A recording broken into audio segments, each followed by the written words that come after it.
Welcome to The Last Breakfast. Please enjoy the video.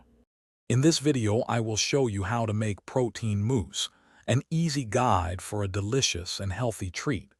We'll cover the simple steps and ingredients needed to create this satisfying dessert.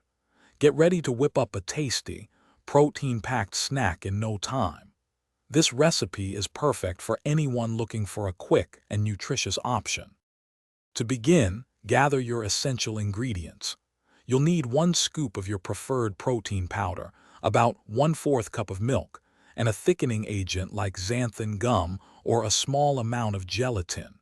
Feel free to experiment with different protein flavors to find your perfect combination. A dash of sweetener can also elevate the taste. Hey everyone, if you're finding this video helpful, please hit that like button and subscribe for more great content. And speaking of staying healthy, a quick recommendation. Stay hydrated anywhere with an Owala water bottle. It's perfect for your post-mousse workout. Check the description for the link and other amazing deals. Now let's get back to the video. Now let's get to the preparation.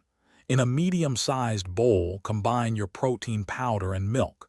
Whisk these together thoroughly until the mixture is completely smooth, ensuring there are no lumps. Next, gently fold in your chosen thickening agent. This step is crucial for achieving that perfect mousse consistency, so mix it in carefully. Once your mousse mixture is ready, transfer it to a serving dish or individual ramekins. Place it in the refrigerator for a minimum of 2 hours. This chilling time is essential for the mousse to set properly and develop its wonderfully creamy texture. Serve your delicious protein mousse chilled, perhaps with some fresh berries or a sprinkle of nuts. Thanks for watching. Consider subscribing if we helped you today.